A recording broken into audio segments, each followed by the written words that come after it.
ఒంటరిగా నా దగ్గరికి వచ్చాయి. దళిత మహిళకు కాకి వేధింపులు, న్యాయం చేయాలని ఆశ్రయిస్తే ప్రతిఫలం ఆశించిన పోలీసు అధికారి, మహిళను వేధిస్తున్న స్థానికుడు, కేసు నమోదు చేసిన చర్యలు తీసుకోవాలంటే నువ్వేమి ఇస్తామని ప్రశ్న.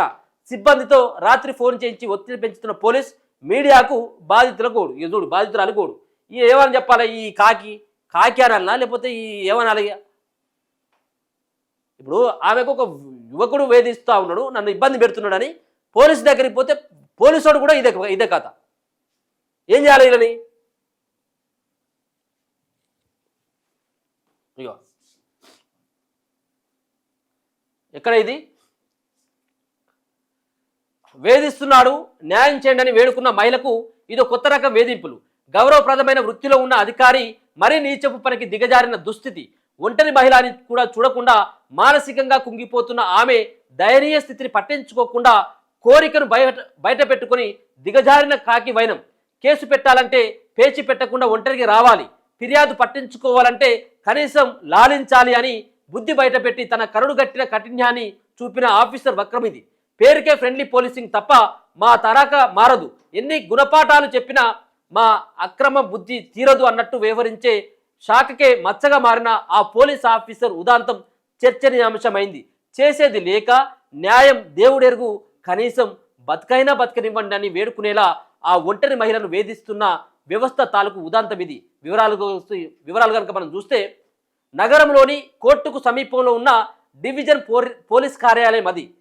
అదే డివిజన్ పరిధిలో ఒంటరిగా తన 13 ఏళ్ల కొడుకుతో ఉంటున్న ఓ దళిత మహిళ న్యాయం చేయాలని కార్యాలయానికి వెళ్ళింది. తన ఇంటికి ఎదురుగా వాహనాన్ని నిలిపినందుకు తీయాలని చెప్పిన పాపానికి వేధిస్తున్న వ్యక్తిపై ఫిర్యాదు చేసింది. నాపైనే పోలీసులకు ఫిర్యాదు చేస్తావా అంటూ సదరు వ్యక్తి రోజు రోజుకు మహిళపై మరింత వేధింపులు పెంచారు. దీంతో సదరు మహిళ తనకు ఆ బాధ నుంచి విముక్తి కల్పించాలని పదే పదే సదరు పోలీస్ అధికారిని వేడుకుంది. అక్కడే ఆ పోలీసు వక్రబుద్ధి బయటపడింది. నీకు న్యాయం చేస్తా, నాకేంటి అనే రీతిలో తనలోని అసలు కోణాన్ని బయటకు తీశాడు. నీ ఫిర్యాదుపై కేసు నమోదు చేయాలంటే ఒంటరిగా రాత్రి చెప్పిన చోటుకు రావాలని ప్రేరేపించాడు. ఇక్కడే తెలివిగా సిబ్బందితో రాత్రి ఫోన్లు చేయించి ఆ మహిళను నానాటికి వేధించడం మరింత పెంచాడు. దీంతో ఆ మహిళ ఏం చేయాలో అర్థం కాక తనకు న్యాయం చేయాలని వేడుకుంటూ ఉన్నతాధికారులకు శరణు కోరింది. ఎప్పుడైతే 6 నెలలైనా కానీ ఇప్పటివరకు చర్యలు లేవు. 6 నెలలైనా ఇంకా చర్యలు లేవు.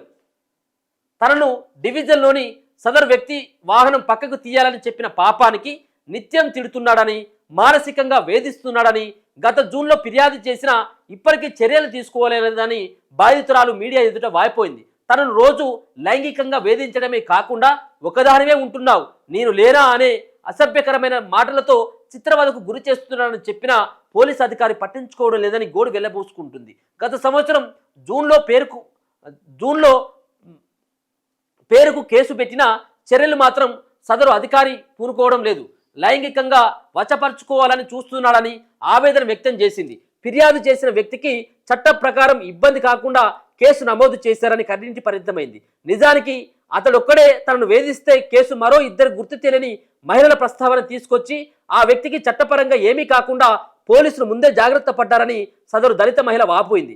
ఈ విషయమై సుమారు 3 నెలల కిందట సౌత్ జోన్ ఉన్నతాధికారి దగ్గరికి వెళ్ళినా ఇప్పటికీ న్యాయం జరగలేదని ఆరోపిస్తున్నది. తనను వేధిస్తున్న వ్యక్తిపై SC ST అట్రాసిటీ కేసు పెట్టాలని సదరు డివిజన్ అధికారి మరింతగా వేధించడం, అటు పోలీసుల అన్నతో ఆ వ్యక్తి ఇంకా రెచ్చిపోతుండడం న్యాయం చేయాలని బాధితురాలు మీడియా ఎదుట గోడు వెళ్ళబోసుకుంది. ఈ విషయంలో పోలీస్ బాస్ తనకు రక్షణ కల్పించాలని కీచక. ఇప్పుడు ఈ పేపర్ ఒకటి మారి రాసినంత ఇప్పుడు మరి నీదేముందో? ఇప్పుడు ఆమె వచ్చి చెప్పింది సరే, ఆమె పేరు కాకపోయినా ఓ ఊరు పేరు, ఆ పోలీస్ ఎవడో, ఏ పోలీస్ స్టేషను ఒక్కటని ఉన్నది ఇలా ఒకసారి రమ్మని ఏదన్నా ఉందా ఇలా కనబడతా ఉన్నదా?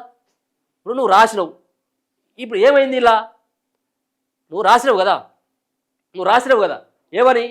ఒంటరిగా వచ్చే ఏ అధికారి అన్నాడు, ఏ పోలీస్ అధికారి, ఏ కానిస్టేబుల్ ఎవరనేది చెప్పాలి కదా. కనీసం చెప్పకుండా రాసి ఇది ఎవరిని బదలం చేయాలని చెప్పేసి దీని వెనకాల ఉన్నటువంటి మతలబ్ ఏంటిది? నువ్వు రాసినప్పుడు దళిత మహిళ పేరు చెప్పకపోయినప్పటికి కూడా ఆ పోలీస్ పేరు అని చెప్పాలి కదా. ఏ పోలీస్ పైన కంప్లైంట్ చేసింది, ఆయన ఏ హోదాలో, ఎస్ఐయా, ఆయన సిఐయా, లేకపోతే కానిస్టేబులా, ఏంటిదని చెప్పాలి కదా. నువ్వు ఏం చెప్పకుండా అడ్డగోలుగా వార్త రాస్తే దీనికి ఏముంది ఇప్పుడు? సో ఇది నమస్తే తెలంగాణలో ఉన్నటువంటి వార్త. ఒకసారి